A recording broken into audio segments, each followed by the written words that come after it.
I know a lot of people are feeling it right now. We are too. Groceries are up, fuel is up, and for a lot of families, there just isn't extra room in the budget to stock up the way people talk about online. I'm gonna actually show you how all of these ingredients work together into meals and how to cook this in an emergency. Here's what I've learned through experience, real experience, not theory. If you've got $50, one shelf, and about 10 minutes to think it through properly, you can build something that actually feeds you. Not just ingredients, we're gonna talk about meals. And I'm gonna show you exactly how I do it based on what's worked for us through power outages and tight seasons and feeding a family of 7. Because there's one small shift that makes this stretch way farther than it should. And many people miss it completely.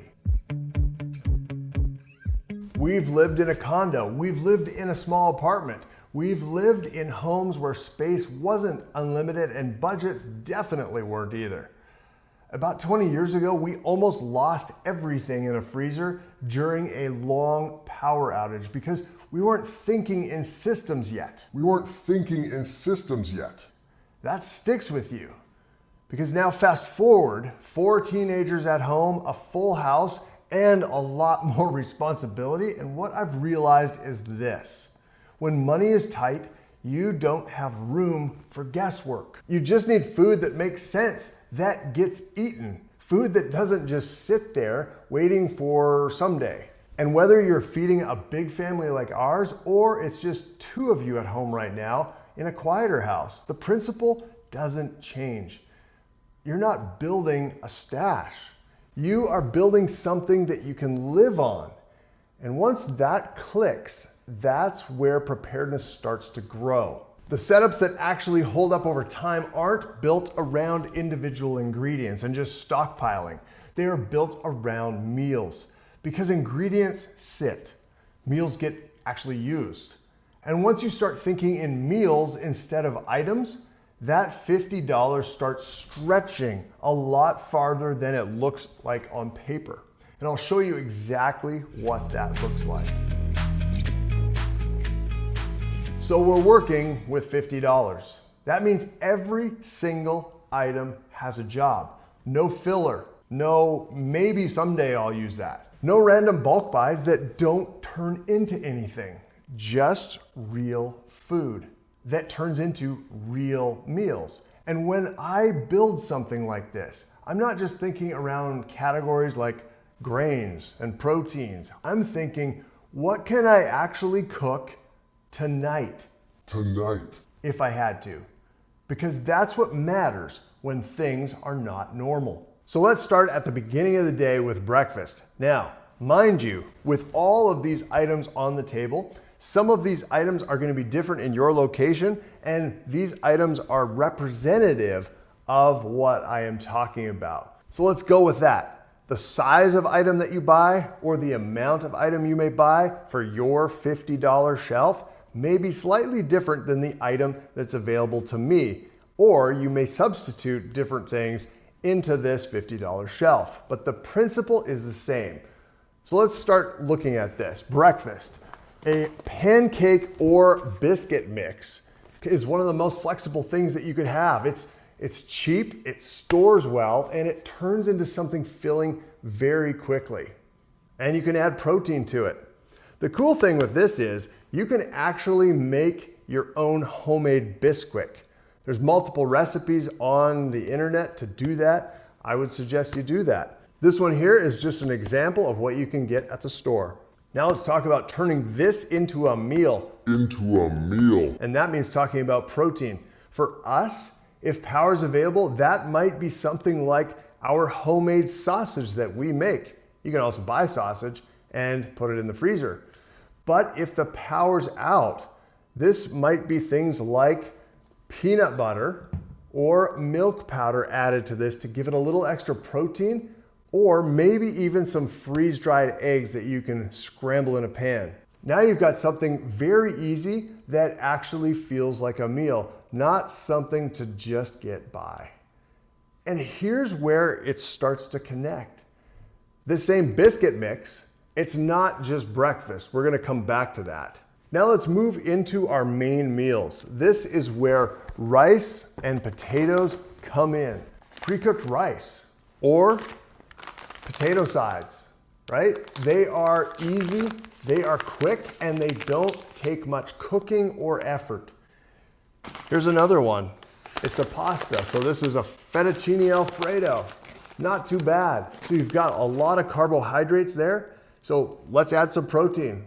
And depending on what flavors you like, you can store what you are going to eat and what you exactly like. Again, these are just examples. But you can take something like this and add, for example, a can of chicken, and then you've got chicken fettuccine alfredo. Not bad for a survival meal. So that's pretty good. There's also tuna. In certain instances, you can get canned beef. Whatever you like, you can get and add this to really make a solid meal. I would encourage you to add something like these to your $50 shelf because for their size, they add a lot of flavor and a lot of variety so that you can make it through any emergency that comes your way. Is this a perfect meal? No, by all means, but it's solid and that's the goal. And you can cook it right here. Add this and you're good to go. Warm it up. Then you've got your quick meals, your end of day meals. You've got some ramen noodles, some lentil soup that you can easily make. This one is actually a pre-packaged lentil or bean soup. So you've got quite a bit of protein in there. You just dump it out. And of course, you can always use just a sauce pot instead of a skillet like this. I just like the skillet because of course you could make the pancakes in them. If you have a lid for it, you can actually make the biscuits in here. You don't even need an oven. You just have to keep this on a very low flame. This is a butane stove, which I'm gonna talk about in a minute, that takes these butane cartridges, and then you can turn this into a little mini oven, cook your biscuits, cook soup. Again, use a saucepan or a skillet. It's very versatile. You can also make a large pasta meal with something like this penne with just a can. This is garlic and herb pasta sauce. It's pre-made, it's delicious, and you can easily make it, and it's filling. Then you can take some of your canned meat or freeze-dried meat or anything else. And again, these ingredients are for building meals with. So we're gonna add some meat. If we need to add canned protein, we will. If we've got freezer meat, we use it, because if there's a generator in use or we still have power, then that's what we can do. If not, we can add beans to it as well. Even a small addition make a big difference in how that meal feels.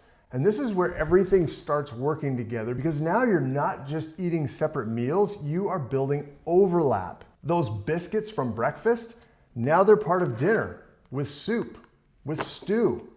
One item that is doing multiple jobs. And when you're feeding a bunch of kids or just trying to simplify life for two people, that overlap matters. It saves time and it saves effort, and it stretches everything in the $50 shelf farther.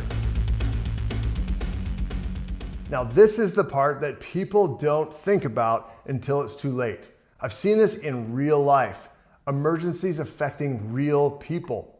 All of this only works if you can actually cook it. And it doesn't take much to solve this. What I keep it down to is simple: a butane powered stove and a stainless steel skillet. That's it. The setup is small, reliable, and lets you cook just about everything we've talked about. We have a larger sauce pot that you can use to cook a larger amount of pasta, right? Or a lentil soup or something like that. We've used it in multiple power outages, and we practice with it because we take this little system camping with us as well. Rice and soups and proteins, even things people assume used in oven, like biscuits, like I said, you can cook those right in this pan, low and steady with the lid on. Is it perfect? No, but it works, and that is what matters. Now your food system isn't tied to your kitchen anymore. It goes wherever you go. Remember that idea from earlier, how $50 stretches farther than it should? This is why. Because you're not just buying food, you're building meals that connect with each other, meals that reuse ingredients, meals that don't waste anything. So instead of something that disappears once, you're building something that keeps feeding you in different ways, and that is the difference. And when you put all of these principles together, what you end up with is that $50 shelf. It's not packed, it's not complicated, it's just intentional. Breakfasts, dinners, quick meals, all in one place. And whether you're feeding a big family like ours or just you and your spouse, it works because the system scales. If you want to see how this turns into a full system, how we store it, manage it, and actually use it long term, that's where the cold room setup comes into. You can scale this system into whatever size of place that you're living in. That's where this really starts to pay off. I'll have a link to that video series at the end of this video. This wasn't the typical preparedness video because each piece of the system connects to something deeper. I have one more important point to share with you in a few seconds. If this resonated with you, give this video a like. Subscribe and consider grabbing a channel membership for exclusive content that goes deeper into our personal practices. Also, you can grab this free resource that I've made for you in the description. It is an 18-page guide to building a 72-hour go bag. We've had to use this when we had to evacuate our family of 7. Also in the description, you'll find my Amazon preparedness links and my trusted freeze-dried food provider. You don't need a perfect setup. You don't need a full room of stuff. You don't need a huge budget. You just need something that makes sense for your life right now. Something that you will actually use that works together. Something that you can build on. For us, this came from experience, mistakes, close calls, learning the hard way. And that's why I wanted to show you this, because it isn't theory. This works. Train strong, build systems, and live ready.